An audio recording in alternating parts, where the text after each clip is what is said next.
Definitely this show sneaked himself into Disney Plus, and definitely was even better than the first season for me, where the focus was mainly on anime references, and this time they were looking forward to do animations with way different styles from studios from all over the world. So let's do right here the ranking for the best episodes, in my opinion, in Star Wars Vision Season 2, and know who are the producers that did such an amazing job. And first of all, don't forget to leave a like, don't forget to subscribe, and let's go with this video. So, okay, so we have 9 episodes to rank myself here. So let's talk about those 9 episodes. So first of all, the worst episode for me, as I said, all the episodes, at least for me, they weren't perfect, but most of them were amazing. Most of them were good also. But for me, the worst episode for me is the pit, which is the 8th episode, where which is the story where there are the mining people who work inside those mines to collect kyber crystals to build another city, and then the guy who just climbs everything and makes them go there and follow the light, like all of that. For me, it wasn't that good of a story. The animation for me was lacking a bit. It looked like Baki Hama, but in a bad way, because the animation of Baki at least has a lot of good fighting sequences. This one didn't have a lot. And I think the story just wasn't captivating as I was expecting. And in this case, the producers were a Japanese anime studio called Dart Studio that delivered this episode in collaboration with Lucasfilms. Its most well-known work is on the animated music video for The Weeknd's Snow Child, though it has also contributed work to Netflix Castlevania, Attack on Titan, One Piece. So just you can see, like, they did Attack on Titan, which has amazing animation, but this one lacked a lot for me. Then for the 8th place, I have the 2nd episode, which a lot of people might have liked a lot, but I think for me, this episode, one good thing I have it is about the creativity, at least in the plot, because it is about someone going in the like a haunted cave or something like that, and they're imagining like it is a monster that's living inside. It's just a Sith who's over there, and it's crazy, but it doesn't give us a lot of explanation about it. So I think the story lacked for me at that part. A good detail is that she was communicating with someone from outside so she could leave the planet that she wanted to, and in that case it was a Sith, because you could understand it by her eyes, which were yellow. So it was a Sith who was rescuing her. So it was a good deal, because she was looking like a good person, but it was a Sith who would rescue her. So it is kind of interesting, and they gave us good emotional drive in this episode. And to be honest, I was curious to see where this story was gonna go. And the name of the studio who did it was Cartoon Saloon, and is tackling Screech's Reach, which will be directed by one of its original founders, Paul Young. The Irish studio has produced the feature films The Secret of Chaos, Song of the Sea, Breadwinner, Wolf Walkers, and My Father's Dragon, with all 4 films receiving Academy Award nominations for Best Animated Feature. On TV, they turned out shows Kung Fu, Puffin Rock, Dark Modango, and Viking's Skull. And for me, the 7th best episode was The Bandits of Golak, which is the 7th one. And you might as well liked it because of how they portrayed that young girl who was going to become a Jedi. But for me, the character was just so annoying for me, and I did not like the character. I don't know, I have something about those movies with that Indian culture, because I don't know, I just don't like a lot the style of anything. And of course, that part where they are chasing the train, which is amazing.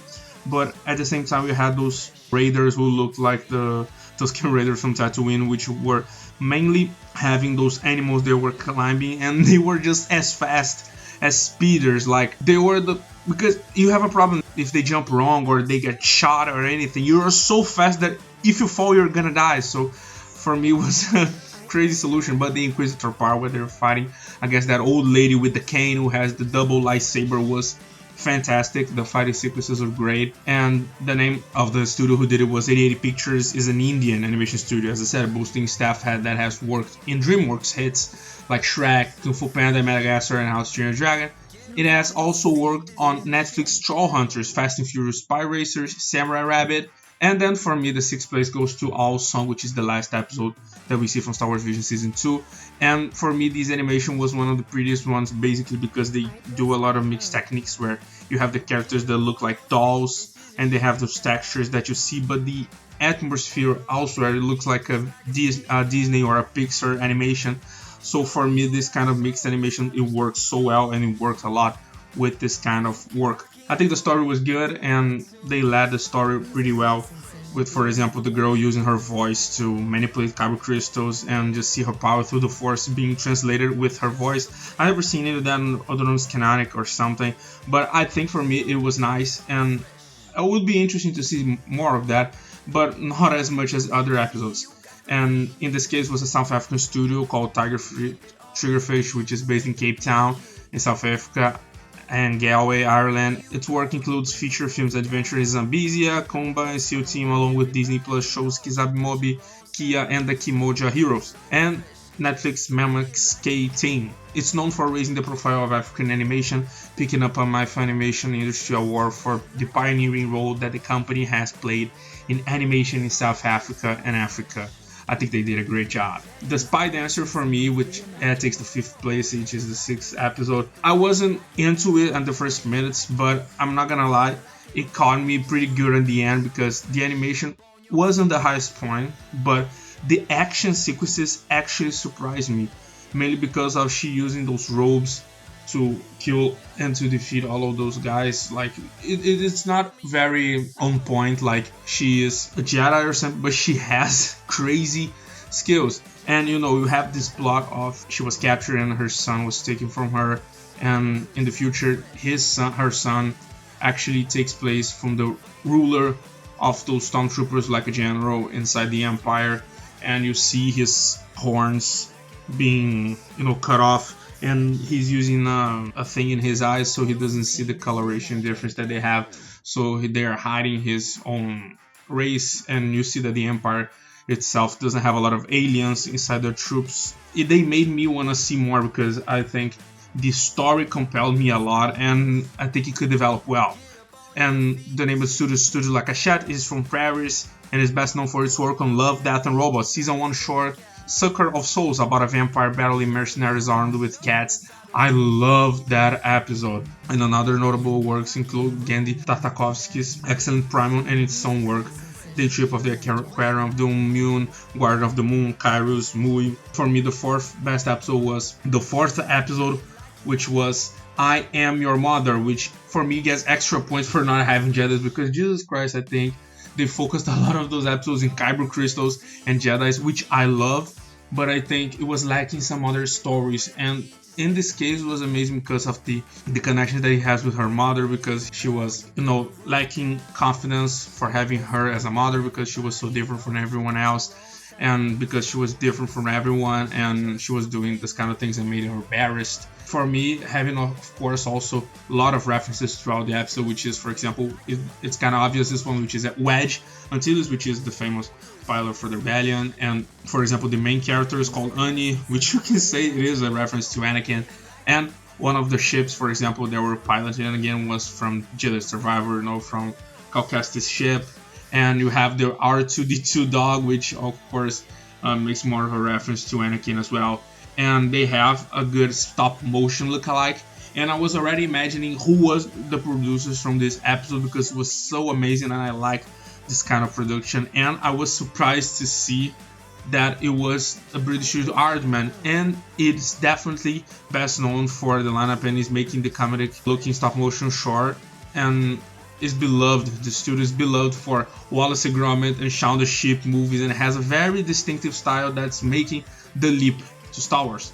Its most famous movie is 2000's Chicken Run, which was an international box office smash, and it still holds the record as the highest grossing stop motion animation film in history. And I love stop motion because I think it's just a cool technique and a lot of people just don't do it, and we saw that in Pinocchio from this time, and I think the story was just amazing. Close out, of course, also with the technique, and they closed out very well the story, but I would like a lot to see more of this story. And the 3rd best episode, so we hit the podium right now, it's the episode In the Stars, which is the 3rd episode as well.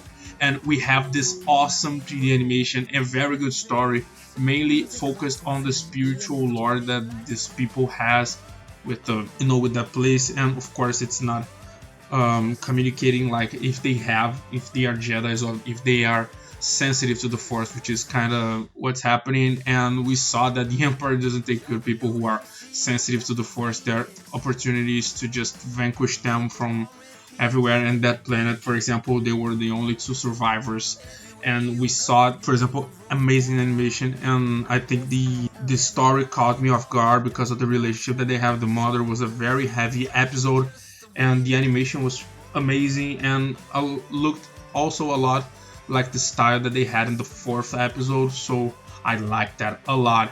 And Punk Robot, which is the producer, is based in Chile and has a reputation as one of the best animation studios in the country. It was formed in 2008 and has produced Flipus, Las Aventuras de Moelén y Perlita, and Historia de un Oso, and the latter is notable for winning the Oscar for Best Animated Short Film in 2015, making it the first Chilean movie to win an Oscar, and the only Latin American animated feature to win or be nominated for an Academy Award. So you can see that the studio was not playing. The story for me caught me a lot, and it was pretty different from the other ones, I'm not gonna lie. And the second best episode for me is the first episode, which is Sith, and the most beautiful one is definitely this one, because I think the style of animation is just so unique, and they kept a good amount of frame rate during this episode, which is have a lot of heavy animations that looked like Pixar animation for just so good they were. The story was good, that she was a former Sith, and then she's now manipulating ink with the Force, and then you can see the parallels between Darkness and the paintings that become darker as she is facing her past, and the fighting sequences that she has with the old Sith that was hunting her. And I'm just eager to see more of the story with the robot, and for example that car that she has, which is like a motorcycle with a big wheel that looks like, for example, the motorcycle that General Grievous has in the Star Wars Revenge of the Sith. And I think for me it's just a fantastic episode, and I want to see again because it's just so amazing, and I hope Disney just do something and make a production out of that for me.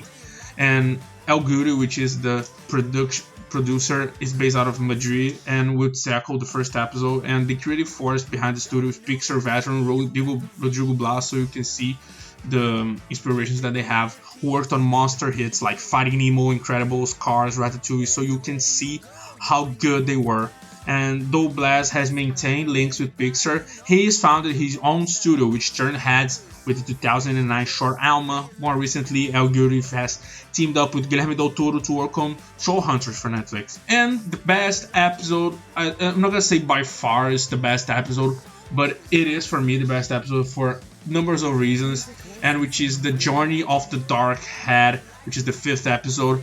For me, it has an outstanding animation. It's just is not better than, for me, the Sith episode and the episode from the stop motion one, but I think it has its own style, which have those animes with amazing fighting sequences, and we have the story of this Jedi who is helping this person to go to the old place that she used to live and to destroy the head that actually she thinks that controls the dark side throughout the galaxy. And you see his backstory of seeing that Sith Lord just annihilating everyone, and you see his ability to fight, which is so amazing. I think this was the best fighting sequences that I saw in Star Wars Vision 2, and his fighting sequence when they arrive at that planet where you see the Sith Lord fighting against that boy, which is so incredible to see these fighting sequences. And for me, it was definitely one of the best, if not the best episode by far. And we had this amazing High Republic expression of the lore, which is so welcome for us. And the studio who did it was Studio Mir, which is a South Korean animation powerhouse, with credits you will almost certainly have heard of. It animated the majority of The Legend of Korra, the 4th season of Boondocks, 3rd season of Harley Quinn's HBO show, Netflix The Witcher, Nightmare of the Wolf, and the animated feature Mortal Kombat Legends. And it's Vision's shortest style, and you just saw how well were those episodes. I want to see your opinions on which is the best episode for you, which is the worst episode for you, and you think they should do in more seasons of Star Wars Vision, because for me they should, and maybe make a way of understanding which is the best episode and make a series out of that, because they have so much material to work on, because Star Wars just has a humongous lore and you can do it almost is almost infinite, like you can do everything. Yeah, I think that's it for the video. Thank you guys so much for watching. I will definitely see you guys on the next video, so goodbye and peace.